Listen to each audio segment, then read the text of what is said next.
कमर सीधी, आंखें बंद, विनय मुद्रा में बैठे। हमारे ज्ञानावर्ण क्रम जल्द से जल्द क्षय हो और हमें भी केवल ज्ञान की प्राप्ति हो, इसी भावना के साथ मेरे साथ प्रार्थना करें। जो जन श्रद्धा भाव से करे सूत्र का ज्ञानावरणीय कर्म टले, प्राप्त करे सद्ज्ञान। आपका ज्ञान अनंत है, मुझे ज्ञान की प्यास।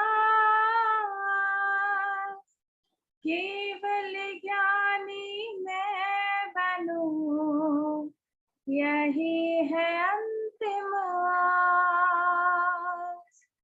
केवल दर्शी मैं बनूं, यही है अंतिम आस। इन्हीं शुभ भावनाओं के साथ आप सभी को मेरा जय जिनेंद्र। रुचि जी क्लास शुरू करें।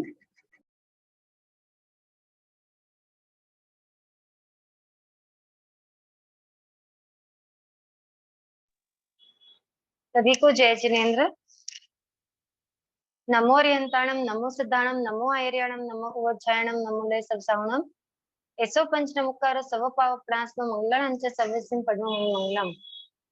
सिमंदर स्वामी के अनुज्ञा से, गुरुदेव के अनुज्ञा से, बड़ों के अनुज्ञा से हमारा 25 बोल का थोकड़ा चल रहा है ना। 25 बोल के थोकड़े में हम आज 10वां बोल कर रहे हैं। 10वें बोले कर्म 8। ठीक है, तो कर्म 8 का हमारा हम 6 कर्म कर चुके हैं। 6 कर्मों के बारे में हम पढ़ चुके हैं। अब हमको आज पढ़ना है 7वां कर्म। 7वां कर्म होता है गोत्र कर्म। ठीक है, 7वां कर्म है गोत्र कर्म। गोत्र कर्म वो कर्म है जिस कर्म के उदय से जीव को ऊंच या नीच कुल की प्राप्ति होती है। ठीक है, उच्च गोत्र मिलेगा या नीच गोत्र मिलेगा, ये किससे तय होता है? ये गोत्र कर्म से तय होता है। जो गोत्र कर्म होता है वो किसी भी जीव को उसके एक क्या बोलना चाहिए, बेटर उसको कोई परिवार कुल गोत्र मिलेगा, या ऐसे ही सामान्य या घृणित या जिसको हम पसंद नहीं करते हैं वैसा कुल मिलेगा, ये तय करता है गोत्र कर्म। ये जो गोत्र कर्म होता है ये 2 प्रकार का होता है, मतलब ये 2 प्रकार से बंधता है। पहला होता है उच्च गोत्र और नीच गोत्र। ठीक है, क्या है? ये 2 प्रकार से बनता है, उच्च गोत्र और नीच गोत्र। देखो, इसको हम दूसरे तरीके से भी समझ सकते हैं। आत्मा होती है ना, जीव, आत्मा या जीव जो भी है वो उसके 2 प्रकार से गोत्र कर्म का बंध होता है। एक होता है उच्च गोत्र होता है और एक होता है नीच गोत्र होता है। ठीक है, क्या होता है? एक उच्च गोत्र होता है, एक नीच गोत्र होता है। मैंने आपको बताया था कि एक आयुष्य कर्म को छोड़ करके बाकी सारे कर्मों का हर समय बंध होता रहता है, चाहे शुभ हो चाहे अशुभ हो, चाहे अच्छे हो चाहे बुरे हो, हर कर्म का बंध प्रति समय होता रहता है। तो अब हम ये जानेंगे कि कौन से कारण हैं जिसके कारण से जीव का उच्च गोत्र का बंध होता है या नीच गोत्र का बंध होता है। तो किस कारण से होता है? जैसे कोई अगर अपनी जाति का, ठीक है, कोई जीव अपनी जाति, कुल, बल, जाति कुल बल, है ना, रूप, लाभ, ऐश्वर्य, तप, श्रुत। ठीक है, ये 8 चीजें हैं ये जो 8 कारण हैं, अगर कोई भी जीव अपनी जाति का, अपने कुल का, बल का, रूप का, जाति आप समझ रहे हैं जाति क्या होती है ना? यहाँ पे जाति मतलब पंचेंद्रिय, केंद्रीय पेंद्रीय जाति नहीं है। यहाँ पे जाति मतलब आप कौन सी जाति में उत्पन्न हुए हैं। समाज से जो जातियों का विभाजन किया हुआ है, जो जाति की व्यवस्था है ना समाज में, वो जाति है ना। कुल मतलब आपका परिवार, कुल, ठीक है। बल आपकी शक्ति, रूप आपका रूप लावण्य, लाभ मतलब जो जो चीजें आपको मिली है ना, प्राप्त हुआ जो भी आपके पास जो भी आपको प्राप्त हुआ है। ऐश्वर्य मतलब संपत्ति, है ना। तप यानी तपस्या, ठीक है। श्रुत यानी श्रुत ज्ञान, श्रुत यानी श्रुत ज्ञान, है ना। तो अगर कोई जीव इन 8 बोलों का अभिमान करता है, इन 8 बोलों का मद करता है, क्या करता है?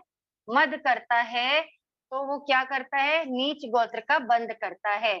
तो वो वातावरण से ये जो नीच गोत्र वाले जो कार्बन पुद्गल हैं, उनको वो क्या करता है? ग्रहण करता जाता है। वो वातावरण से उनको ग्रहण करता है और नीच गोत्र का बंध करता जाता है। आत्म प्रदेशों में नीच गोत्र के कर्म क्या आते हैं, पुद्गल क्या होते हैं, आके चिपकते जाते हैं और वो नीच गोत्र कर्म के रूप में फिर समय आने पर उदय में आते हैं। ठीक है, क्या समझ में आया आपको? कि कोई जीव अगर इन 8 बोलों का अभिमान करता है, इन 8 बोलों का अहंकार करता है, घमंड करता है, तो वो क्या करता है? नीच गोत्र का बंध करता है। ठीक है, ठीक इसके विपरीत, है ना, ये तो हो गया नीच गोत्र का बंध। ठीक इसके विपरीत अगर ये 8 बोल जो हैं, जाति, कुल, बल, रूप, लाभ, ऐश्वर्य, तप, शुद्ध ज्ञान, ये जो 8 बोल है, अगर इसके विपरीत इनका अभिमान नहीं करके, अगर कोई जीव इनका अभिमान नहीं करता है ना, वो समझता है, वो कौन नहीं करेगा अभिमान? जो सम्यक दृष्टि होगा, है ना, जो तत्व का जानकार होगा, वो क्या करेगा? वो इसका अभिमान नहीं करेगा। वो समझेगा कि ये उसको किस लिए प्राप्त हुए हैं, है ना। ये उसको अच्छे कर्म करने से, मतलब जाति का अभिमान नहीं करने से या कुल का अभिमान नहीं करने से, अपने ज्ञान का अभिमान नहीं करने से उसको क्या प्राप्त हुआ है? उच्च गोत्र प्राप्त हुआ है। तो जो भी जीव है जो इनका अभिमान नहीं करता है, उसको उच्च गोत्र की प्राप्ति होती है। देखो क्या होता है, जीव तो जीव ही है ना। जैसे कोई कुम्हार रहता है, कुम्हार आप जानते हो, पॉटर, जो घड़े वगैरह बनाते हैं ना, घड़े मटके, जो कोई कुम्हार रहता है, वो बहुत तरह के घड़े बनाता है, बहुत सारे घड़े बनाता है ना। लेकिन क्या होता है, कोई घड़ा रहता है जिसमें शरबत भरा जाता है, कोई घड़ा रहता है जिसमें शराब भरी जाती है। ठीक है, तो अब वो जो घड़ा है ना, वो घड़ा तो दोनों दोनों किसने बनाया? कुम्हार ने ही बनाया है। एक जैसे घड़ा बनाया है ना। कोई घड़ा रहता है जिसमें क्या बोलना है, अक्षत वगैरह, मतलब जैसे पवित्र वस्तुएं भरी जाती है। एक कोई घड़ा रहता है जिसमें कोयला भरा जाता है। तो ऐसे अलग अलग घड़े में अलग अलग वस्तुएं भरी जाती हैं। वैसे ही अलग अलग गोत्र का बंध होने से हमको, मतलब उच्च गोत्र का बंध होने से हमको उच्च गोत्र मिलता है और नीच गोत्र का बंध होने से नीच गोत्र की प्राप्ति होती है। ठीक है, तो कभी भी जाति, कुल, बल, रूप, लाभ, ऐश्वर्य, तप, श्रुत, इनका मद नहीं करना चाहिए। कभी भी ऐसी भाषा नहीं बोलनी चाहिए। मतलब आ, जैसे आप देखते होंगे आज उच्च, जैसे जाति कुल का मद करना, जाति कुल का मद करना क्या हो जाता है, हमको कितनी अच्छी, हम बहुत ऊंची जाति में पैदा हुए हैं। ठीक है, कोई जीव है, कोई जीव है जो उच्च उच्च गोत्र में जो पैदा हुआ है, जिसकी जाति भी अच्छी है, जिसका कुल भी अच्छा है, ठीक है, जिसका शुद्ध ज्ञान भी अच्छा है। शुद्ध ज्ञान यानी एक तरह से आप समझ लो जो नॉर्मल ज्ञान होता है, नॉलेज है उसको, वो भी बहुत अच्छा है। तो जब ऐसा रहता है तो क्या होता है, जनरली लोग अभिमान करते हैं ना। अभिमान तो जो करते हैं इसके साथ साथ पहले ऐसा होता था कि जाति अच्छी रहना या उच्च गोत्र में जो उत्पन्न होते थे उनके व्यवहार से झलकता था कि ये उच्च गोत्र के हैं, होता था। लेकिन आज आज क्या हो गया है, आज की डेट में हमको पुण्यवानी से, हमको हमारे शुभ कर्मों से, हमको यानी किसी को भी XYZ उच्च गोत्र मिल गया है, अच्छा कुल मिल गया है, लेकिन उसका क्या हो रहा है, अभिमान हो रहा है। जैसे जो साहूकार होते हैं या जो सेठ होते हैं, मालिक होते हैं, वो क्या करते हैं, वो अपने अंडर में अपने स्टाफ पे, अपने हेल्पर्स पे, अपने वर्कर्स पे चिल्लाते हैं, ठीक है। चिल्लाते हैं, एक मैनेजमेंट के लिए चिल्लाना होता है, नॉर्मल आपने चिल्ला दिया, इट्स ओके, लेकिन गालियां देते हैं। आजकल बहुत सारे अच्छे अच्छे घरों में बुरी बुरी गालियां, अब्यूजिंग वर्ड्स इस्तेमाल होते हैं ना, आपको नहीं समझ आता। आपने अगर अब्यूजिंग वर्ड्स का इस्तेमाल किया, आपने गालियां दी, आपने किसी जीव को ठेस पहुंचाई और आपने सीधा सीधा नीच गोत्र का बंध कर लिया, ठीक है। आपको पता नहीं चलता, आप आधे घंटे में आप कहीं का मैनेजमेंट कर रहे हैं अगर, या आप अगर आपकी फैक्ट्री है तो आपका स्टाफ है, आपकी बात नहीं सुन रहा है ना, या घर में ही है, तो क्या होता है, सट सट सट सट मतलब फटाफट गालियां मुंह पर आ जाती हैं। आजकल उच्च घरों के भी लोगों को गालियां देने में कोई परहेज नहीं होता है, ठीक है। कैसी भी गालियां देते हैं, भूल जाते हैं कि हमने कौन से अच्छे कर्म किए हैं, हमने अच्छी भाषा का उपयोग किया है, हमने गुणग्राही दृष्टि रखी है, हमने अपनी प्रशंसा नहीं की है, हमने दूसरों की निंदा नहीं की है, इसलिए हमको ये क्या मिला है, उच्च गोत्र मिला है। ये सब चीजें भूल जाते हैं और गालियां दे करके, दूसरों की निंदा करके, है ना, स्व प्रशंसा करके, अहंकार करके, मद करके क्या करते हैं, नीच गोत्र का बंद करते हैं। तो जागरूक हो जाइए, जितने अच्छे कर्म करने से हमें ये अच्छा कुल, अच्छी जाति, उच्च गोत्र मिला है, आप आगे भी वो कर्म करिए, ठीक है। हमको आगे भी वैसे ही कर्म करने हैं, हमको समझना है कि हमें ये किस लिए मिला है और हम किस तरह नीच गोत्र के कर्म बंध से बच सकते हैं, क्योंकि कर्म एक बार बंध गया तो उसको भुगतना तो पड़ेगा। चाहे फिर वो 100 साल का बंध है तो 100 साल भुगतो, 1000 साल का बंध है तो 1000 साल, और 10,000, और अगर पल्योपम सागरोपम में हमने बांध, सॉरी, हाँ, पल्योपम सागरोपम में बांध लिया तो फिर उतना भुगतना पड़ेगा, ठीक है। इसलिए नीच गोत्र के कर्म बंध से बचिए। ध्यान रखिए किस किस कारण से नीच गोत्र का बंध हो सकता है और हम कैसे नीच गोत्र के बंध से बच सकते हैं। जाति का, कुल का, बल का, रूप का, लाभ का, ऐश्वर्य का, तप का, शुद्ध ज्ञान का, इनका अभिमान नहीं करके, इनका अहंकार नहीं करके हम नीच गोत्र के कर्म बंध से बच सकते हैं, ठीक है। ये जो कर्म बंध होता है, ये इनके घमंड से होता है और इनका घमंड करने से फिर हमको नीच गोत्र को भोगना पड़ सकता है। तो इसलिए ध्यान रखिए कि हमको ये इन सब का कोई घमंड नहीं करना है। छोटा, कोई घड़ा छोटा होता है कुम्हार का बनाया हुआ, कोई घड़ा बड़ा होता है। किसी घड़े में अच्छी वस्तु रखी जाती है, किसी घड़े में बुरी वस्तु, मतलब जो अनिष्ट चीजें या जो पसंद नहीं आती है, घृणित चीजें जिससे सब घृणा करते हैं, वैसी वस्तुएं रखी जाती है। तो वैल्यू किसकी होगी, वैल्यू किसकी होगी, जिसमें अच्छी वस्तुएं रखी गई है उसकी वैल्यू होगी, या जिसमें घृणित पदार्थ रखे गए हैं उसकी वैल्यू होगी। आप कौन से घड़े को संभाल के रखेंगे, आप कौन से मटके को संभाल के रखेंगे, बताइए। जिसमें आपने वैल्यूएबल चीजें रखी हैं उसको संभाल के रखेंगे। जैसे कलश होता है ना, कलश में पहले के लोग सोने चांदी जवाहरात भर के रखते थे। कई बार सुनने में आता है ना कि यहाँ किसी को कोई जमीन की खुदाई की तो जवाहरात भरा हुआ कलश निकला, क्योंकि पहले के लोग भर के रखते थे कलश में, है ना। तो जिस कलश में ये वैल्यूएबल चीजें, जो भौतिकता के हिसाब से वैल्यूएबल है भले, लेकिन वैल्यूएबल चीजें रखी है उसकी वैल्यू होगी, या जिसमें शराब या कोयला या पत्थर रखा हुआ होगा उसकी वैल्यू होगी। किसकी वैल्यू ज्यादा होगी, अच्छी चीजों की ना। तो वैसे ही जो उच्च गोत्र होता है उसकी वैल्यू रहती है, और नीच गोत्र जो रहता है उसे कोई नहीं पाना चाहता। स्लम एरियाज देखो आप, गटर के पास में, है ना, या रेलवे स्टेशन पे लोग, या फुटपाथ में लोग जो जीवन व्यतीत करते हैं, क्या उनको कोई पसंद करता है? पसंद करना यानी क्या कोई चाहेगा कि हमारा कभी वैसे जन्म हो? कोई चाहेगा क्या? नहीं चाहते ना, क्यों? क्योंकि वो नीच गोत्र बंद है। ठीक है? जब हम चाहते नहीं है कि वैसा हमारा जन्म हो, वैसा हमारा बंध हो, तो वैसा काम नहीं करना। जाति, कुल, मद, सब जाति, कुल, बल, रूप, ऐश्वर्य, लाभ, लाभ, तप और शुद्ध ज्ञान, इनका मद हमको नहीं करना है। ठीक है? बल्कि विनय भक्ति मतलब गुणग्राही भाव रखना है ना? जो अच्छे, जिनमें अच्छे गुण हैं उनकी प्रशंसा करनी, स्व प्रशंसा नहीं करनी, अपने अवगुणों को देखना है। ठीक है?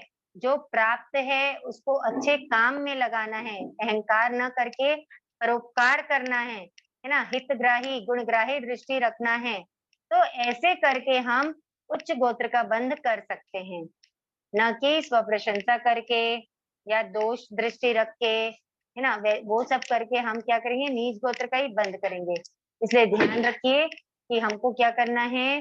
नीच गोत्र का बंद नहीं करना है, जो पहले हुआ भी है। ठीक है? अगर आपके स्वभाव में है, अनफॉर्चुनेटली अगर आपके स्वभाव में गालियां देना या अब्यूजिंग वर्ड्स बोलना या किसी को चिल्लाना, आप हम as a father, as a mother भी अगर अपने बच्चों को अब्यूजिंग वर्ड्स यानी कुछ ऐसी बातें बोल जाते हैं जिससे उनको हर्ट होता है ना?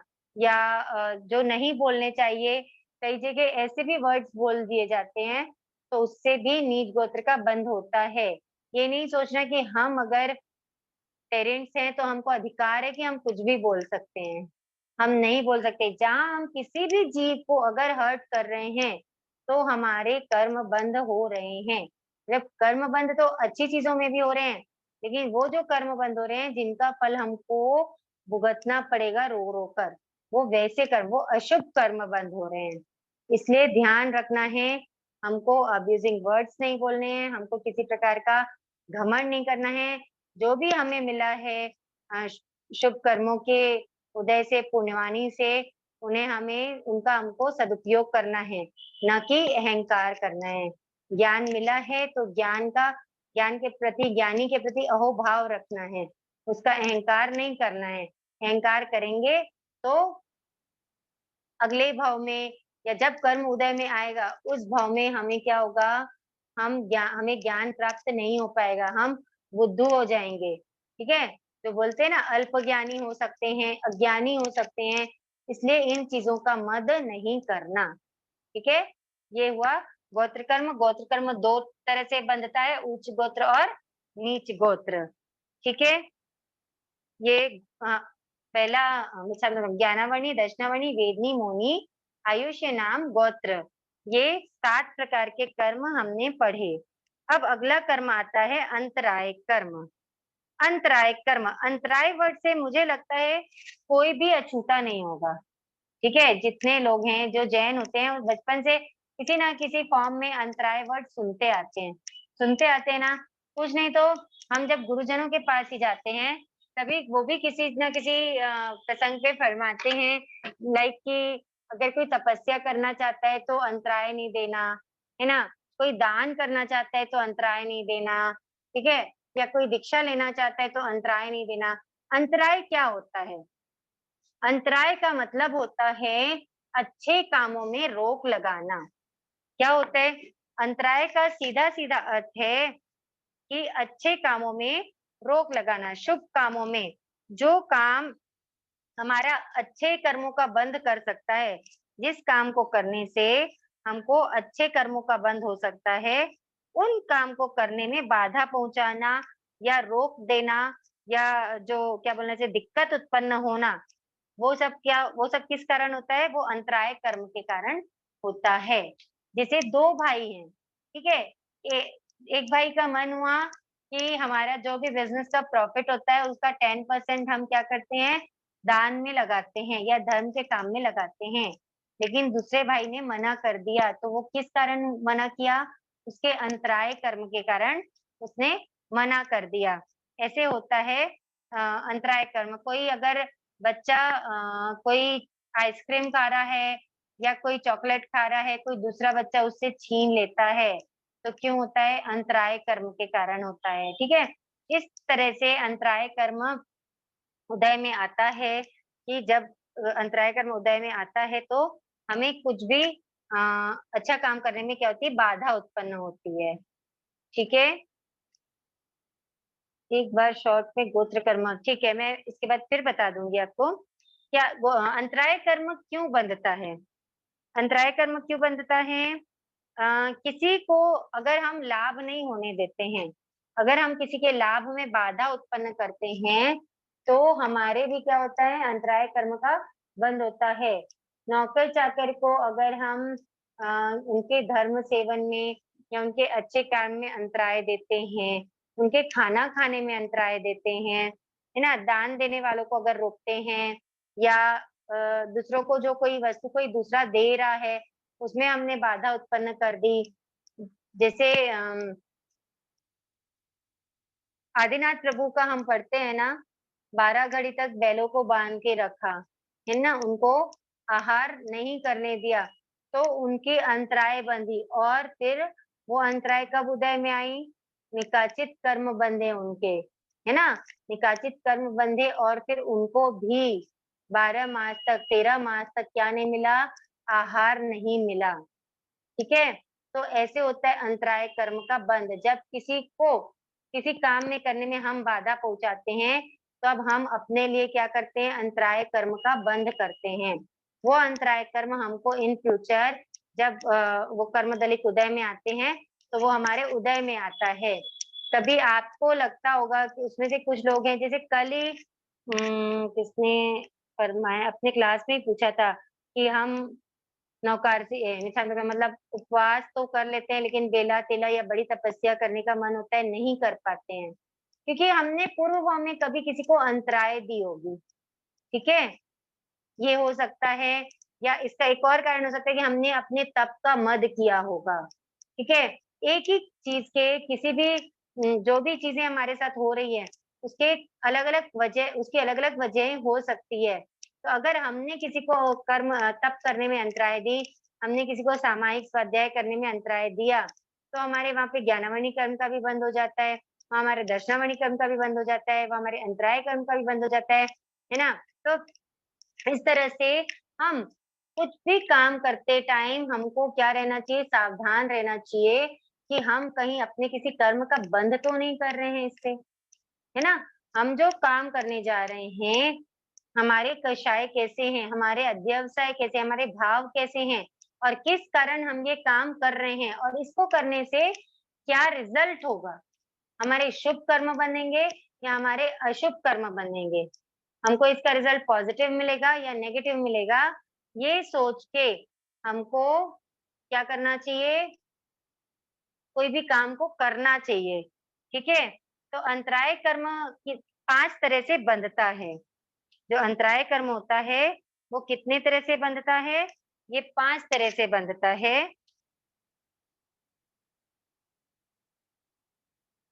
अंतराय कर्म की 5 प्रकृतियां होती है।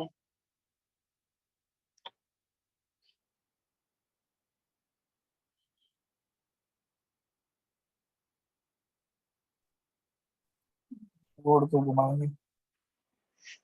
ओ नित्यानंद,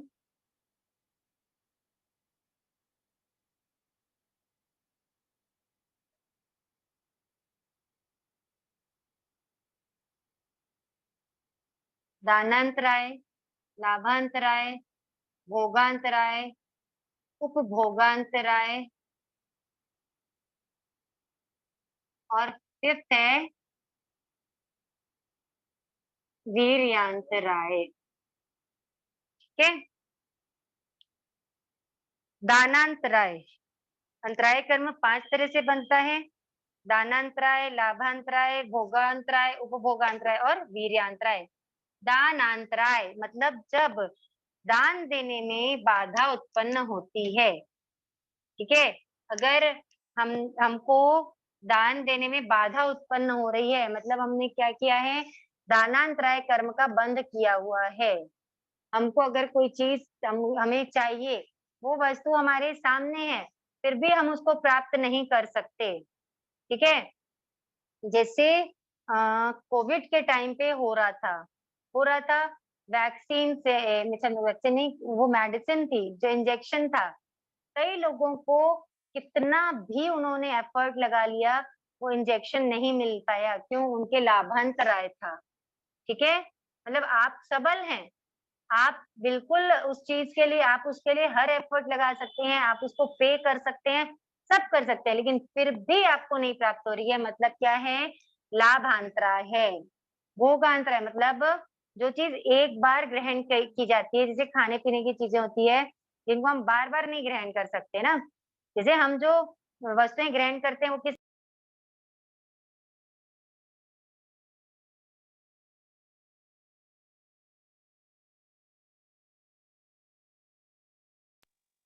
जो वस्तुएं होती हैं वो किस टाइप की होती है? दो टाइप की होती है। एक भोग की वस्तुएं होती है, एक उपभोग की वस्तुएं होती है। तो जो भोग की वस्तु होती है मतलब जो एक बार ग्रहण करे और वो फिनिश, और उपभोग की वस्तुएं जो बार बार ग्रहण की जाती है। जैसे खाने पीने की वस्तुएं क्या होती है? भोग की वस्तुएं होती है। ठीक है, और जैसे कपड़े हैं, मकान है, शैया है, ये सब क्या है? उपभोग की वस्तु होती है, जिसको हम बार बार जिसका उपभोग कर सकते हैं।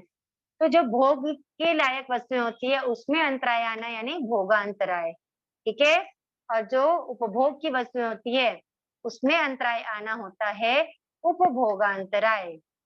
ठीक है, और वीर्यांतराय, वीर्य यानी शक्ति, ताकत।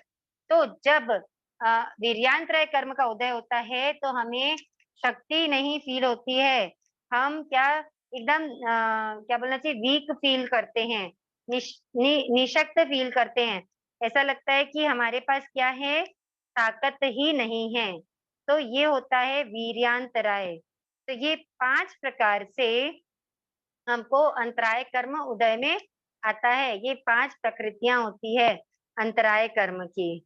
जैसे देखो, जैसे कोई राजा या कोई किसी को दान देना चाहता है ना, या कोई भेंट देना चाहता है राजा किसी को, और जो उसका खजांची होता है वो या भंडारी होता है वो क्या कर दे? वो मना कर दे कि नहीं, हम अभी ये नहीं कर सकते हैं।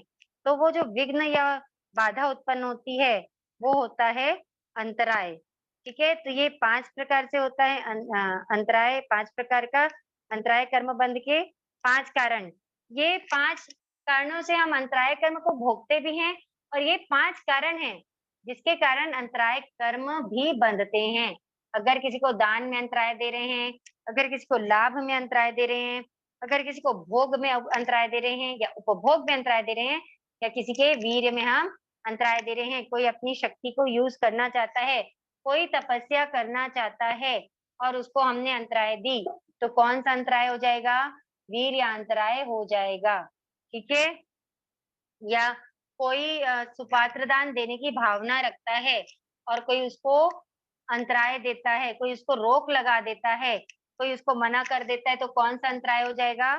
दानांतराय हो जाएगा। तो इस प्रकार से ये 5 कारणों से क्या होता है? अंतराय कर्म बंधता भी है, और इन्हीं 5 तरह से अंतराय कर्म को भोगा भी जाता है। ठीक है, तो यहाँ तक के हमने पढ़ा कर्म 8। ये जो 8 कर्म हैं ये किस किस कारण से हम बांधते हैं, है ना, और किस तरह से हम उनको भोगते हैं। ये होते हैं 8 कर्म। अंतराय कर्म के उदय में आने के कारण क्या होता है? हमको कोई चीज में बाधा उत्पन्न होती है, और इसका नाश होने पर, जब अंतराय कर्म का नाश होता है तो अनंत वीर्य जो गुण है हमारी आत्मा का, वो गुण उत्पन्न होता है। कौन सा गुण उत्पन्न होता है आत्मा का? अनंत वीर्य गुण उत्पन्न होता है। कब होता है अनंत वीर्य गुण? कब उत्पन्न होगा? जब अंतराय कर्म का क्षय होगा, जब अंतराय कर्म का नाश होगा, जब अंतराय कर्म नष्ट होगा, तब आत्मा में अनंत वीर्य नाम का गुण उत्पन्न होगा। ठीक है, अब हमको अच्छा, मैं एक बार गोत्र कर्म वापस से बता देती हूँ। किसी का मैसेज आया था कि लास्ट में गोत्र कर्म फिर से एक बार शॉर्ट में बता दीजिएगा। देखिए, गोत्र कर्म वो कर्म है जिसके कारण हमको ऊंच या नीच कुल की प्राप्ति होती है, ऊंच या नीच गोत्र की प्राप्ति होती है। ठीक है, गोत्र कर्म जैसे कोई जीव अच्छे कुल में जन्म लेगा या सामान्य मतलब या जो निम्न कुल रहते हैं, है ना, उस कुल में जन्म लेगा, या कोई जीव अपना जीवन यापन कहाँ पर करेगा, ठीक है, वो किससे डिसाइड होता है? वो होता है गोत्र कर्म से। देखो, मकान बन गया, ठीक है, मतलब स्ट्रक्चर खड़ा हो गया, यानी ढांचा, है ना, जो ढांचा होता है, ठीक है, ढांचा, ढांचा कैसे डिसाइड होता है? ढांचा नाम कर्म से डिसाइड होता है। ठीक है, जैसे मकान बन गया तो मकान का ढांचा तैयार हो गया, यानी नाम कर्म से उसका ढांचा तैयार हो गया कि उसका ढांचा कैसा रहेगा। जैसे कल मैंने बताया था सैनन, संस्थान, है ना, गति, जाति, कि वो एकेंद्रीय बनेगा कि पंचेंद्रीय बनेगा, ये सब किससे डिसाइड हो जाता है? ये सब नाम कर्म से डिसाइड हो जाता है। लेकिन अब इस मकान का डेकोरेशन कैसा होगा? ठीक है, इसमें क्या क्या वस्तुएं जो मिलेंगी जो इसको डेकोरेट करेंगी, यानी कि वो कौन से कुल में उत्पन्न होगा, उसको कैसा ज्ञान मिलेगा, है ना, उसको कैसा ऐश्वर्य मिलेगा, कैसा रूप मिलेगा, तो वो कैसी भाषा बोलेगा, ये सारी चीजें, ये सारी चीजें किस पे डिपेंड करती हैं? ये सारी चीजें गोत्र कर्म पे डिपेंड करती है। क्योंकि अगर वो उच्च गोत्र का होगा, है ना, उच्च गोत्र में जन्म लेगा तो सब अच्छा मिलेगा, अगर नीच गोत्र में जन्म लेगा तो सब क्या मिलेगा? घृणित मिलेगा, जो पसंद नहीं आता है वो मिलेगा। ठीक है, तो जो मतलब आप समझे इस चीज को कि ढांचा तैयार तो हो गया, लेकिन अब उस ढांचे में उसमें कैसा, उसके अंदर, है ना, उसमें उसका स्वरूप क्या होगा, उसका क्या बोलना चाहिए, उसका डेकोरेशन। जिसे हमने अगर अगर किसी जीव ने वनस्पति काय का बंध कर लिया, ठीक है, वनस्पति काय का बंद कर लिया उसने नाम कर्म से, उसने बंद कर लिया प्रत्येक वनस्पति काय का, ठीक है, बाधा प्रत्येक वनस्पति काय का बंद कर लिया। अब बाधा प्रत्येक वनस्पति काय में वो गुलाब का फूल भी बन सकता है ना। और वही जीव जो तालाब के किनारे जो झाड़ियां उत्पन्न हो जाती हैं, जो क्या बोलना चाहिए, ऐसे फूल उत्पन्न हो जाते हैं जो किसी को पसंद नहीं आते हैं, है ना उनमें सुंदरता होती है ना उनमें खुशबू होती है, वो भी बन सकता है ना। तो उसको क्या बनना है ना, वो डिसाइड होता है गोत्र कर्म से। ठीक है, ये कहलाता है गोत्र कर्म, जो हमको उच्च या नीच कुल में जन्म दिलाता है, जिसे हमें उच्च या नीच गोत्र प्राप्त होता है। देखो, गोत्र कर्म दो तरह का, उच्च या नीच, ठीक है, ये जो दो तरह हैं, वही दो तरह से वो गोत्र कर्म बंधता भी है और यही दो तरह से गोत्र कर्म भोगा भी जाता है। ठीक है, कैसे होता है, उच्च गोत्र कैसे बनता है? तो मैंने बताया था जाति का, कुल का, है ना, बल का, ऐश्वर्य का, लाभ का, तप का, श्रुत का, है ना, इनका जो अगर कोई जीव इनका अहंकार करता है ना, इनको मिसयूज करता है, तो उसका निम्न कुल, नीच कुल का बंध होता है। और अगर कोई जीव इनका अभिमान नहीं करता है, इनका घमंड नहीं करता है, तो क्या होता है, वो उच्च कुल यानी श्रेष्ठ कुल को प्राप्त करता है, श्रेष्ठ गोत्र उसका बंधता है। ठीक है, जैसे मैंने आपको पहले कुम्हार का उदाहरण दिया था, कुम्हार जो होता है, पॉटर जो होता है, वो कैसे करता है, वो घड़े तो बनाता है बहुत सारे, लेकिन कौन से घड़े में क्या भरेगा। तो वैसे ही हमने मकान का ढांचा तो बना लिया, लेकिन मकान का डेकोरेशन कैसे होगा, उसमें क्या क्या रहेगा, कौन सी खिड़की, मतलब यूपीवीसी खिड़की लगेगी कि वुडन खिड़की लगेगी, है ना, कौन से फर्नीचर्स आएंगे, जैसा जो भी डिसाइड होता है वो सब किससे होता है, वो गोत्र कर्म से डिसाइड होता है। तो जो जीव उच्च गोत्र कर्म बांधता है तो वो क्या करता है, वो जो धार्मिक बड़े घरों में या जिसके लोग प्रतिष्ठा होती है ना, प्रतिष्ठित घर में, लोक पूजित घरों में वो जन्म लेता है। कौन? उच्च गोत्र बांधने वाला। और ये जो रहते हैं, ये जो जीव रहते हैं ना, उच्च गोत्र वाले जीव, वो अब क्या करते हैं, अच्छा आचरण रखने वाले होते हैं, पाप नहीं करने के भाव रहते हैं, है ना, वो अपनी प्रशंसा और दूसरों की निंदा नहीं करते हैं। वो जीव क्या होते हैं, इस उच्च गोत्र में जन्म लेते हैं। और इसके ऑपोजिट जो जीव दूसरों की निंदा करते हैं, है ना, हिंसा करते हैं, चोरी करते हैं, स्व प्रशंसा करते हैं, घमंड करते हैं, झूठ बोलते हैं, वो जीव क्या करते हैं, वो जीव नीच गोत्र में जन्म लेते हैं, जिसके उदय से जो उनका जो गोत्र होता है वो क्या रहता है, हिंसक होता है, ठीक है, दुराचारी होता है, दरिद्री होता है, मतलब क्या बोलना चाहिए, गरीबी भी हो सकती है, लोक निंदित होते हैं, वो लोग पूजित नहीं रहते, अप्रतिष्ठित होते हैं। तो ये जो कुल होते हैं वो उन कुलों में जन्म लेते हैं, ठीक है। तो जैसे चार गतियां होती है, नरक गति, तिर्यंच गति, मनुष्य गति और देव गति। तो नरक और तिर्यंचों का हम किसमें गणना करते हैं, नीच गोत्र में गणना करते हैं। और जो देव देव गति के जीव होते हैं, देव जो होते हैं वो किसमें कहलाते हैं, वो उच्च गोत्र में गणित होते हैं, मतलब उनकी गणना किसमें होती है, उच्च गोत्र में होती है। और जो मनुष्य होते हैं, कर्म भूमि मनुष्य जो हम हैं, है ना, जो असी मसी कृषि करके अपना जीविकोपार्जन करते हैं, वो जो रहते हैं वो उच्च गोत्र वाले भी होते हैं और नीच गोत्र वाले भी होते हैं, ठीक है। तो गोत्र कर्म की हमने दो प्रकृतियां पढ़ी, उच्च गोत्र और नीच गोत्र। इसके प्रभाव से क्या होता है, जब उच्च जैसा गोत्र कर्म बंधा रहता है तो उस हिसाब से हमको उच्च या नीच गोत्र में जन्म मिलता है।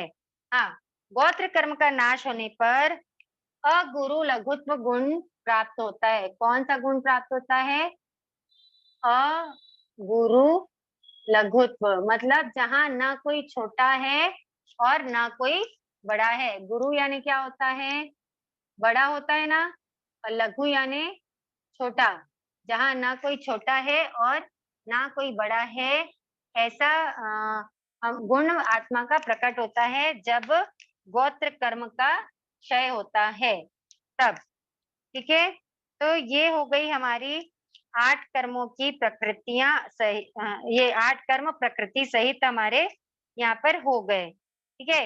ये जो 8 कर्म हैं, इनको हम इनके बंधन से कैसे बचें, इस वजह से मैंने आपको इतने डिटेल में ये 8 कर्म का पूरा चार्ट बताया है, या पूरा बंध के कारण और क्या बोलना चाहिए, उसके कैसे वो उदय में आता है ये बताया है, ठीक है। अभी 39 हुई है, हमारे पास 6 मिनट्स हैं। हम इन 6 मिनट्स में एक क्विक रिवीजन कर लें। ज्ञानावर्णी, दशनावर्णी, वेदनी, मोनी, आयुष्य, नाम, गोत्र, अंतराय, ठीक है, ये 8 कर्म है, 10वें बोले कर्म 8, ठीक है। अच्छा, एक चीज और है, सॉरी, निच्छामितुक्राम, ये जो कर्म होते हैं ना, ये 2 प्रकार के होते हैं, मतलब ये तो 8 तो है ही है कर्म, ठीक है, फिर भी इसके 2 और डिवीजन होते हैं। ये जो 8 कर्म हैं, ये इनके और 2 डिवीजन होते हैं, मतलब 2 डिवीजन में ये 8 कर्म होते हैं।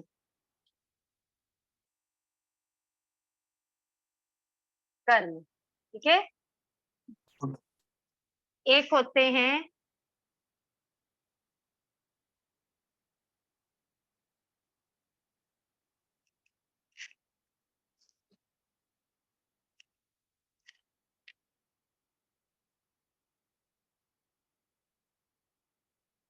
घाती कर्म और अघाती कर्म। बचपन से, ठीक है, जब पहली बार नवकार मंत्र का अर्थ पढ़ा होगा तो पढ़ा होगा नमो अरिहंताणम, अरिहंत कौन होते हैं, ठीक है, मतलब अरिहंतों को नमस्कार। तो अरिहंत कौन होते हैं, तो जिन्होंने 4 घाती कर्मों का क्षय कर दिया है वो होते हैं अरिहंत, जिन्हें हम केवली भी कहते हैं। तो 4 घाती कर्म, ये घाती कर्म क्या होता है? घाती कर्म क्या होता है?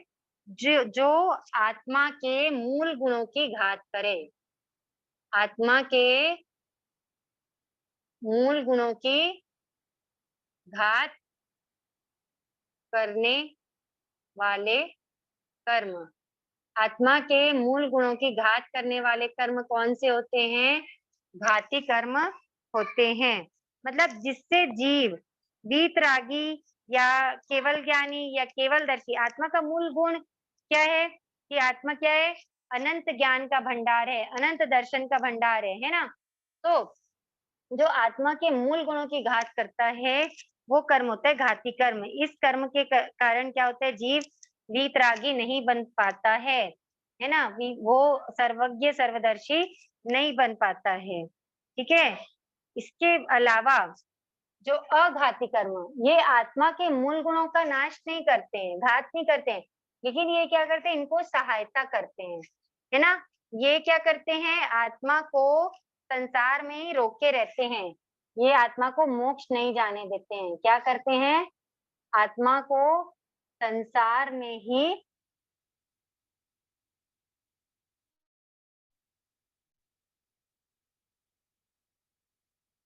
रोके रहते हैं, है ना? यानी आत्मा का स्वरूप क्या है? आत्मा का मूल स्वरूप है सिद्ध होना। आत्मा जो है वो सिद्ध स्वरूपी है, ठीक है ना? आत्मा का स्वभाव है क्या है कि वो उन्मुक्त है, वो 8 कर्मों से मुक्त, ये उसका मेन स्वभाव है।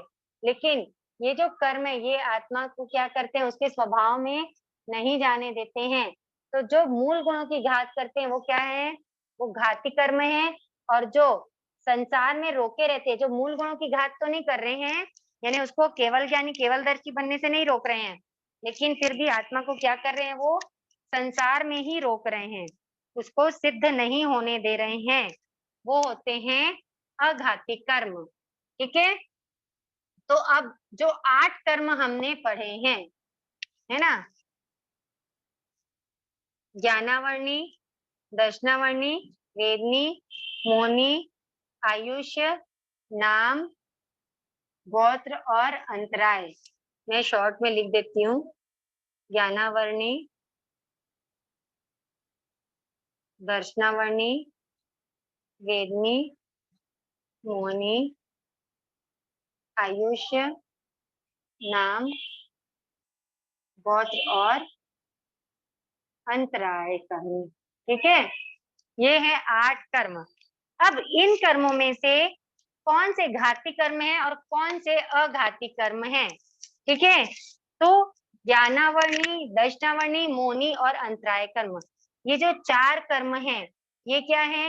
ये आत्मा के मूल गुण का घात करते हैं। ज्ञानावर्णी आत्मा के अनंत ज्ञान गुण का घात करता है ना? दर्शनावर्णी आत्मा के अनंत दर्शन गुण का घात करता है। मोहनी आत्मा के अव्ययवाद सुख का घात करता है। और गोत्र कर्म, क्रम, अंतराय कर्म, अंतराय कर्म जो है वो आत्मा के अनंत वीर्य, है ना? कौन से कर्म का घात करता है? अनंत वीर्य कर्म का घात करता है अंतराय कर्म। तो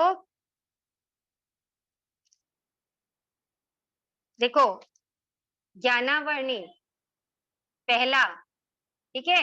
आप इसको जस्ट डबल करते जाना। फर्स्ट नंबर को जब हम डबल करेंगे तो क्या हो जाएगा? 2 हो जाएगा, है ना? जब हम 2 को डबल करेंगे तो क्या हो जाएगा? 4 हो जाएगा। और जब हम 4 को डबल करेंगे तो 8 हो जाएगा। हो जाएगा। तो कितने नंबर आए? 1, 2, 4 और 8। ये जो 1, 2, 4, 8 नंबर का जो कर्म है, ज्ञानावर्णी, दर्शनावर्णी, मोहनी और अंतराय, जो आत्मा के अनंत ज्ञान का, अनंत दर्शन का, आत्मा के क्षायिक सम्यक्त्व का और आत्मा के अनंत वीर्य गुण का जो घात कर रहे हैं, ये होते हैं घाती कर्म। ये कौन होते हैं? ये क्या होते हैं? ये घाती कर्म होते हैं। ठीक है। जो आत्मा के अनंत ज्ञान, ये जो घाती कर्म है, ये क्या कर रहे हैं, ये आपको समझ में आ गया होगा। पहला नंबर, दूसरा नंबर, चौथा नंबर और 8वां नंबर। एकदम इजी वे बता रही हूँ मैं आपको याद रखने का कि घाती कर्म कौन से, तो 1, 2, 4 और 8, ठीक है ना। ये चारों क्या है, ये घाती कर्म है। और इनके अलावा जो बच रहे हैं 3, 5, 6, 7, वो होते हैं अघाती कर्म। तो ये जो 4 घाती कर्म क्यों है, क्योंकि हमने पढ़ा है कि ये आत्मा के मूल गुण का क्या करते हैं, घात करते हैं। तो ये कौन कौन से मूल गुण का घात कर रहे हैं? पहला अनंत ज्ञान, है ना। दूसरा अनंत दर्शन, ठीक है। तीसरा क्षयिक सम्यक्त्व, जिसके बिना हम मोक्ष जा ही नहीं सकते, ठीक है, क्षयिक सम्यक्त्व। और चौथा क्या है, अनंत वीर्य, ठीक है। तो ये जो 4 गुण हैं, ये क्या है, ये आत्मा के मूल गुण हैं। और इन मूल गुणों का घात कौन करने वाले, कौन से कर्म हैं, घाती कर्म हैं। ये जो घाती कर्म है, ये जिसने क्षय कर दिया है, उनको क्या प्रकट हो जाता है, उनको अनंत ज्ञान प्रकट हो जाता है। अगर ज्ञानावर्णी कर्म का क्षय कर दिया तो कौन सा गुण प्रकट हो जाएगा, अनंत ज्ञान। दर्शनावर्णी कर्म का क्षय करने से अनंत दर्शन, मोहनी कर्म का क्षय करने से क्षयिक सम्यक, और अंतराय कर्म का क्षय करने से अनंत वीर्य। जब जीव इन 4 कर्मों का क्षय करता है तो उसमें ये गुण उत्पन्न हो जाते हैं। तभी वो जीव क्या कहलाता है, केवल ज्ञानी कहलाता है, क्योंकि उसको अनंत ज्ञान मिल जाता है ना। मैंने आपको बताया था कि सबसे पहले मोहनी कर्म का क्षयोक्षम होता है, मोहनी कर्म का क्षय होता है, तब सम्यक की प्राप्ति होती है। जब क्षयोक्षम होता है तो सम्यक प्राप्त होता है, और जब क्षय हो जाता है तो क्षयिक संकेत प्राप्त हो जाती है, जो संकेत आने के बाद कभी जाती ही नहीं है, ठीक है। तो ये जो 4 हैं, ये घाती कर्म है। और इसके अलावा जो बच रहे हैं वेदनीय, कौन सा कर्म बच रहा है, वेदनीय, आयुष्य, नाम और गोत्र। ये जो कर्म है, ये आत्मा के मूल गुण का घात तो घात नहीं करते हैं। ये जो है, ये आत्मा को क्या करते हैं, ये संसार में भटकाते रहते हैं। क्या करते हैं, ये संसार में भटकाते रहते हैं, ये मोक्ष प्राप्त नहीं होने देते, ये इनको सहायता करते हैं। ये जो कर्म है, ये क्या करते हैं, ये इनकी सहायता करते हैं। ये जब तक के रहते हैं तब तक के जीव क्या करता है, मोक्ष प्राप्त नहीं कर सकता। इसीलिए जब केवल ज्ञानी जब रहते हैं ना, तो ये 4 कर्मों का जो क्षय कर लेते हैं, वो क्या बन जाते हैं, वो केवल ज्ञानी बन जाते हैं। लेकिन वो उस टाइम पे सिद्ध नहीं बन पाते हैं। वो सिद्ध कब बनते हैं, जब वो ये 4 को भी क्या कर लेते हैं, क्षय कर लेते हैं, तब वो सिद्ध बुद्ध मुक्त हो जाते हैं। तब आत्मा, तब जीव सिद्ध बुद्ध मुक्त हो जाता है, ठीक है। ये हो गए कर्म 8। सॉरी मिच्छामी दुक्कड़म, आपका थोड़ा समय ज्यादा ले लिया, लेकिन रिलेटेड था, इसके साथ में हो जाता तो हो जाता, इसलिए मैंने ले लिया, ठीक है। अब क्वेश्चन आंसर्स का सेशन स्टार्ट करते हैं, ठीक है। बताइए, अगर किसी का कोई क्वेश्चन है तो पूछिए।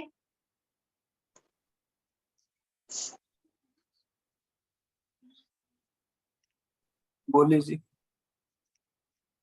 मंजू जी कोठारी। जय जिनेन्द्र। जय जिनेन्द्र सर। देखिए, नाम कर्म से हमको संगनन मिलता है, ठीक है ना। फिर हमारा हाइट, बॉडी, ये सब मिलती है, ठीक है। नयन नक्श भी उसी से मिलते हैं, नयन नक्श।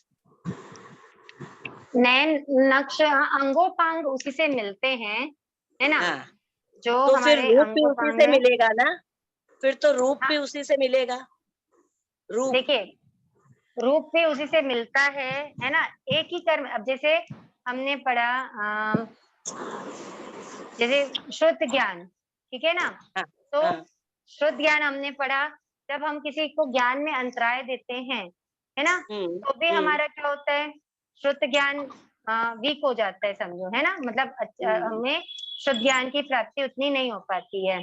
और वैसे ही अगर हम किसी को अगर हम अपने शुद्ध ज्ञान का मद करते हैं, ठीक है, तो वहां पे क्या होता है, वहां पे हम अपना गोत्र जो है, नीच गोत्र का बंद कर लेते हैं।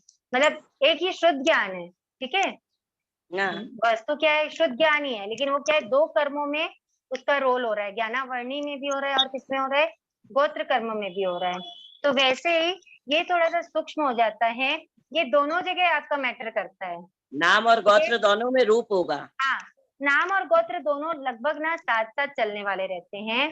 वो रूप जैसे जैसे रूप हो गया, ऐश्वर्य हो गया, है ना, नाम कर्म के उदय से भी हमको अंगोपांग, जैसे कई बार होता है कि, एक एग्जांपल के लिए समझिएगा, किसी का फेस का स्ट्रक्चर ऐसा होता है जिसके में छोटी आंखें अच्छी दिखती है, ठीक है, और किसी का फेस का स्ट्रक्चर होता है जिसके में बड़ी आंखें अच्छी दिखती है। अपन ऐसा बोल सकते हैं कि छोटी आंख वाला व्यक्ति अच्छा नहीं दिखता, बोल सकते हैं क्या? नहीं बोल सकते। है ना। तो वैसे ही जो अंग उपांग किससे मिले हैं, नाम कर्म से मिले, नाम कर्म है ना, से, लेकिन वो किसको यहाँ पे डिफाइन कर रहे हैं, वो जा करके रूप गोत्र को को। डिफाइन कर रहे हैं, हाँ, ठीक है, ठीक ऐसा है। होता है। अच्छा, और एक क्वेश्चन और है, हाँ नरक गति और देव गति में हाँ, एकेंद्री, बेंद्री, तेंद्री, चौरेंद्री, पचेंद्री ये सब होते हैं क्या? देखिए, होते हैं मतलब वो वहां पे रहते हैं। जैसे हम्म, नरक में क्या है, वहां नीचे में ना बड़े बड़े पाताल कलश हैं, नरकों में, हम्म, भूमि के नीचे तो पाताल कलश हैं। तो पाताल कलश में देखो पानी है, पृथ्वी काय अपकाय भी होगा, है ना? हाँ हाँ, वैसे ही रहते हैं जीव, लेकिन उत्पन्न मतलब अपन उनको नरक गति के जीव नहीं बोलते। वो जीव कौन सी गति के हैं, वो तिर्यंच गति के जीव हैं, अच्छा, ठीक है, वो जीव किसके कहलाएंगे, वो तिर्यंच गति के जीव। जैसे वो मनुष्य गति में भी रह रहे हैं, नहीं रह रहे हैं क्या हाँ, यहाँ पे, मनुष्य में भी रह लेकिन रहे, हाँ। हाँ, लेकिन अपन उनको मनुष्य गति के जीव बोलेंगे क्या, नहीं, तिर्यंशी है वो वो। वो तिर्यंच कहलाएंगे। हाँ, तो वो नरक और देवता दोनों में है, देवगति और नरक गति दोनों में है, देखो हाँ, देवगति में ऑब्वियसली। आप, हम तो मैंने बताया था ना कि एक तो देवों के जो विमान होते हैं, ठीक है, हाँ, वही रत्नों के होते हैं, पृथ्वी काय के होते हैं। हाँ, पृथ्वी इसके काय के, अलावा वहां पे बहुत बड़े बड़े वन होते हैं, सुंदर सुंदर उपवन होते हैं, जहाँ देव क्रीड़ा करते हैं, है ना, जहाँ वनस्पति देव, काय हो गए। हाँ, हाँ, तो सब होता है वहां पे, सब होता है। अपकाय भी है, वनस्पति काय भी है, वो भी है वहां पे। Okay, thank you. Mangla ji. जी, जय जिनेन्द्र। जय जय जिनेन्द्र जिने साहब। जय जय जिनेन्द्र साहब। जिनेन्द्र साहब। हाँ, तो हाँ, वो नेट कनेक्शन थोड़ा देर से हो गया ना, तो इसके लिए मुझे नाम कर्म प्लीज बता सकते हो? नामकरण तो मैंने पिछली क्लास में बताया था। नहीं, वो हाँ, कल की क्लास कल की थी मैंने, आज से बताया ना आज आपने। कल कल मैंने नाम कर्म बताया था, आज हाँ मैंने गोत्र कर्म बताया है, ठीक है। हाँ आप बोलते हैं तो मैं फिर से नाम कर्म एक बार बता देती हूँ। हाँ, जैसे थोड़ा। कोई पेंटर, हाँ, जैसे कोई पेंटर होता है ना, तो हम्म पेंटर क्या करता है, अपनी ड्राइंग को कलर से या तो सुंदर बनाता है, तरह तरह के रंग भर के, या फिर क्या करता है, उसको भद्रा मतलब बदसूरत बनाता है ना। तो हाँ वैसे ही हम देखते हैं कि जीवों को अलग अलग, किसी को कैसा शरीर, किसी को कितनी हाइट, पर्सनालिटी, है ना, तो या हम्म, कोई कितना बलशाली है, या ऐसे अलग अलग टाइप के उसको शरीर जी प्राप्त होते हैं, कोई कमजोर होता है। तो ये सब क्या होता है, ये नाम कर्म के कारण होता है। हाँ ये जो नाम कर्म है, ये हमको ये सब फल देने में क्या करते हैं, बहुत बड़ा रोल प्ले करते हैं। मतलब गति, इंद्रिय, अंग उपांग, चैनन संस्थान अगर आपको पता होगा तो, हम्म, ऐसे करके बहुत सारे 93 प्रकृतियां हैं नाम कर्म की, जी जिसके कारण हमें कुछ कुछ चीजें ये सब प्राप्त होती हैं, ठीक है। हम्म, तो ये ये है नाम कर्म। ये जो जी नाम कर्म है, ये दो टाइप से बनता है, शुभ नाम कर्म और अशुभ नाम कर्म, यही दो इसकी प्रकृतियां भी होती है ना। तो शुभ नाम कर्म कैसे बनता है, जो मतलब जो जिसके शुभ भाव रहते हैं, जो मन वचन काया को सरल रखता है ना, शुभ भावनाएं भाता है, ये सब से क्या होता है, शुभ नाम कर्म बनता है। और इसके अपोजिट जो कुटिल भाव रखता है ना, किसी के प्रति कपट करता है, नीचा दिखाने की कोशिश करता है, किसी की हंसी उड़ाता है, आपस में लड़ाई झगड़ा करते हैं, उसे अशुभ नाम कर्म का बंध होता है। ठीक है, जी जी ठीक है, बहुत बहुत धन्यवाद। जिया जी। ओके। हाँ, जय जिनेन्द्र जी। जय जिनेन्द्र। हाँ, मेरा तो आयुष्य कर्म के बारे में कल का अधूरा रहा है ना, वो पूछ रही हूँ। देखो, हाँ। प्रसन्न आयुष्य कर्म के बारे में प्रसन्न चंद्र राजर्षि और श्रेणिक महाराजा का हाँ। उदाहरण है। तो प्रसन्न हाँ। चंद्र राजर्षि ने पहले क्या मन से ऐसे युद्ध करते करते, मतलब किस उनके कान पर कोई शब्द आने के बाद वो मन से लड़ते लड़ते गए, नरक का बंध हुआ और फिर हाँ। उनको ज्ञान भी हुआ उसी समय। तो ऐसे बंध होने के बाद ऐसा ये चेंज हो सकता है। और श्रेणिक महाराजा का भी उदाहरण है, वंदना करने से उनका नरक गति का बंध टलकर ये हुआ। देखिए, श्रेणिक महाराजा तो नरक गति में ही है अभी, ठीक है। हाँ, वो तो अभी नरक को भोग रहे हैं, श्रेणिक महाराजा। हाँ, उनको वो क्षायिक संकेत मिली है ना, उनको हाँ, क्या मिली? क्षायिक संकेत मिली। ठीक है, अच्छा, वो क्षायिक संकेत के कारण क्या होगा? उनका मोक्ष डिफाइन हो गया, उनका मोक्ष निश्चित हो गया। ये श्रेणिक महाराजा का है। और हाँ, प्रसन्न राजर्षि का जो है, नरक का बंध तो मुझे नहीं, मतलब मेरे ऐसे ध्यान में नहीं आया है कि नरक का बंध किया।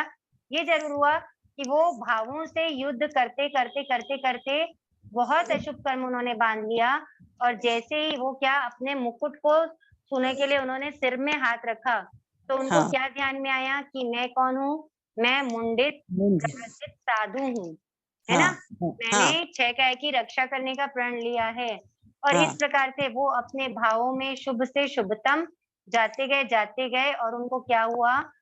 क्या बोलते हैं, उनके भाव शुद्ध होते गए, उनके भाव, उनके अध्यवसाय क्या होते गए? शुभ होते गए, शुभतम होते गए। तो हाँ, भावों का खेल है, ठीक है हाँ, ना। लेकिन ये है कि अगर आयुष्य का बंध हो गया तो हाँ, आयुष्य बंध नहीं टलता। इसीलिए श्रेणिक महाराजा को भी क्या करना पड़ा? नरक जाना पड़ा। अच्छा। ठीक है, आयुष्य बंद बंध, होने के बाद वो नहीं टलता है, एक नहीं, बार आयुष्य आयुष्य का बंद बंद होने हो के गया। बाद, आयुष्य का बंद होने के बाद उसको तीर्थंकर प्रभु भी नहीं टाल सकते, उसको कोई नहीं टाल सकता। वो आयुष्य हमको भोगना ही पड़ेगा। तो वो भोगने के बाद वो मतलब ये होते हैं। हाँ, उसके बाद जैसे अभी श्रेणिक महाराजा कहाँ है? हाँ, अभी नरक हाँ, में, नरक को हाँ, भोग अभी के फिर वो नहीं अपना अगला भाव करके वो क्या करेंगे? मोक्ष जाएंगे। जाएंगे। अच्छा, ओके, थैंक यू, बहुत बहुत धन्यवाद। एक सेकेंड, बीमारियां किसी का कोई किस क्वेश्चन कर्म है? से कैसे होती है? बीमारियां किस बीमारियां कर्म से होती है? असाता वेदनीय, असाता वेदनीय। हम अगर दूसरे जीवों को असाता पहुंचाते हैं, ठीक है, पटाखे फोड़ना, है ना, पटाखे फोड़ने में बहुत मजा आती है लोगों को। लेकिन पटाखे फोड़ने से या पतंग उड़ाने से, ये जो जनरल जो हम लाइफ में करते हैं, वो मैं पहले वही एग्जांपल देना चाहती हूँ आपको। ये सब करने से हम जो दूसरे जीवों को कष्ट देते हैं, उनको असाता पहुंचाते हैं। ठीक है, बहुत ऊपर से कोई चीज नीचे गिराना, क्या बोलना चाहिए, बॉल खेलते हैं, या मतलब बहुत सारे ऐसे एग्जाम्पल्स होते हैं जिससे हम क्या करते हैं? दूसरे जीवों को कष्ट देते हैं, उनको असाता देते हैं। तो उसके कारण हमारा असाता वेदनी कर्म का बंध होता है। और जिस वजह से हम क्या होते हैं, जब असाता वेदनी कर्म उदय में आता है तो हम बीमार पड़ते हैं। जय प्रकाश जी। जय जिनेन्द्र साहब। जय जिनेन्द्र। ये जो हम कर्म करते हैं वो सब जितनी जितनी क्वांटिटी में, जो जो ज्ञानवाणी, दर्शनावाणी, वेदनी है, मोहिनी, आयु, नाम, गोत्र, अंतराय, जितनी जितनी क्वांटिटी में, जैसे हमको तो मालूम नहीं था कौन से कर्म कितने हैं हमारे साथ में, वो साथ में जाते हैं, आत्मा के साथ ही जाते हैं ना वो वहाँ पे, वैसे अगले अगले भाव में। हाँ सा, अगर उसी सपोज आपने 200 साल का नीच गोत्र का कर्म बांध दिया, ठीक है, 200 साल का आपने अगर नीच गोत्र का कर्म बांध दिया और आपकी आयुष अभी की अगर 100 साल की है, ठीक है ना, तो आपको अगले भाव में फिर वापस वो कर्म भोगना पड़ेगा। नीच गोत्र का जो बचा हुआ 100 साल है ना, उसको आपको अगले भाव में भोगना पड़ेगा। जितने मतलब अनंत भावों में हमने जितने भी कर्मों का बंध किया है, वो सब हमको भोगने पड़ेंगे। और ये जो कभी कभी कहते हैं ना कि ये माला फेरने से ऐसे बीमारियां दूर हो जाती है, तो लेकिन अपन पहले ही तय हुआ ना कि हम बीमार होंगे, तो फिर बीमारियां दूर थोड़ी होती है ऐसे मंत्र मंत्र उच्चारण करने से। देखो, आप कहाँ रहते हैं? जयपुर। आप जयपुर में रहते हैं, ठीक है। आपने अगर जयपुर से दिल्ली की ट्रेन बुक की ना, है ना, तो आप दिल्ली से जयपुर जा रहे हैं, बीच में कितने सारे स्टेशन पड़ते होंगे, छोटे बड़े सभी स्टेशन पड़ते होंगे। आप अगर सुपरफास्ट एक्सप्रेस में हैं तो वो नो डाउट छोटे स्टेशन पे नहीं रुकेगी, बड़े बड़े स्टेशन पे रुकेगी ना। हर स्टेशन में आपको उतरना जरूरी है क्या? आप उतरोगे क्या हर स्टेशन पे? नहीं उतरोगे। आप कहाँ उतरोगे? सीधे आपके डेस्टिनेशन पे उतरोगे, है ना। तो जैसे आपने बिना बाकी स्टेशन को टच किए आप कहाँ पहुंच गए? दिल्ली पहुंच गए। वैसे ही जब हम माला फेरते हैं या कोई तप करते हैं, है ना, जब हम कर्मों की उदीर्णा करते हैं, मतलब ये सब करके क्या करते हैं, हम अपने कर्मों की उदीर्णा करते हैं। मतलब जो कर्म बाद में उदय में आने वाले हैं उनको हम क्या करते हैं, पहले उदय में लाते हैं, पहले उदय में लाते हैं। और वो ऐसे उदय में आते हैं कि वो हमको फील नहीं होने देते हैं, और वो क्या हो जाते हैं, वो नष्ट हो जाते हैं, पास हो जाते हैं। हाँ, बस जैसे वो स्टेशन पास हुए ना, वैसे ही क्या हो जाता है, हमारे कर्म भी हो जाते, वो क्या हो जाते हैं, वो पास हो जाते हैं। बिल्कुल। और जैसे अभी हम हर भावना तो हमेशा स्थिर रहती नहीं है, और भावनाएं तो हमेशा चलती रहती है, और उन भावनाओं में कर्म बनते ही रहते हैं, समझ लो। तो हम उन कर्मों का कैसे उदीर्णीकरण करें, या उसका कैसे हम क्षय करें हाथों हाथ ही। जैसे हाथों हाथ भाई हमको मालूम पड़ गया कि हमने गलत सोच लिया, और अब क्या करें, तो वो हमको पश्चाताप होता है उसका बाद में, अरे मेरे को वहां वो सोचना ही नहीं चाहिए था, तो मेरे को तो वापस वापस वापस वहां पे वहां सोच के वहां जाना ही नहीं चाहिए था। तो ठीक है, पश्चाताप हुआ, है ना, आपको पश्चाताप हो गया। प्रायश्चित तो अपने आप में एक प्रकार का तब बताया है, लेकिन वो प्रायश्चित व्यवस्थित होना चाहिए। आपने जितना बड़ा बुरा सोचा है, जितना बुरा सोचा है किसी के लिए या किसी के प्रति सोचा है ना, कोई व्यक्ति जैसा नहीं है उसके बारे में हमने गलत सोच लिया, आपने गलत सोच लिया, तो जाकर उस व्यक्ति से क्षमा याचना कीजिए, ठीक है। अगर गुरु भगवान है तो आप उनको उनके सामने प्रायश्चित कीजिए कि गुरुदेव या मथेनामी मुझसे ऐसा हुआ और मैं इसका प्रायश्चित लेना चाहता हूँ।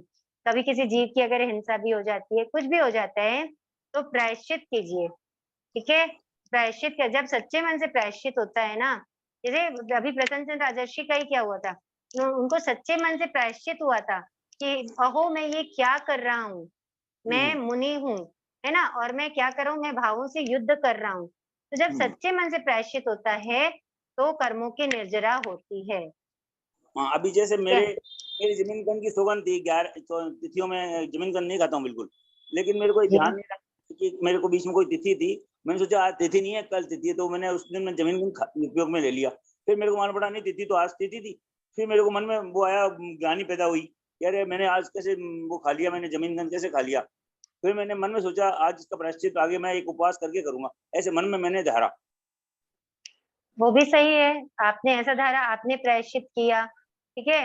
और इससे क्या होता है, जागरूकता बढ़ती है। जब हम कठिन प्रायश्चित करते हैं ना तो जागरूकता बढ़ती है कि अगली बार मैं क्या करूं, मैं विवेक रखूं, मैं ध्यान रखूं कि किस दिन कौन सी तिथि है ना। तो आप ऐसे भी निर्जरा कर सकते हैं। निर्जरा हम पढ़ेंगे आगे, वो भी आएगा। और निर्जरा कैसे होती है ये आप लोगों को पता ही है कि प्रायश्चित करके, है ना, गुरुजनों से समझ के हम अपने पूर्वकृत कर्मों की निर्जरा कर सकते हैं, क्षमा याचना करके हम निर्जरा कर सकते हैं। हाँ, तो गुरु भगवंतों को भी बोल सकते हैं ना अपन, गुरु उनसे प्रायश्चित भी ले सकते हैं। बिल्कुल ले सकते हैं सर। और जो प्रायश्चित दे वो अपन स्वीकार करें और वो कर लें, तो वो कर्मों की निर्जरा हो जाएगी उसकी। हाँ सर, बिल्कुल हो जाएगी, उसी से कर्मों की निर्जरा हो जाएगी। थैंक यू, साधुवाद। जय जिंद ठीक है, वो असत अवेदनीय का भी ये रिपीट वापस क्वेश्चन है कि प्लेयर्स को क्या असत अवेदनीय का बंद होता है? बिल्कुल होता है।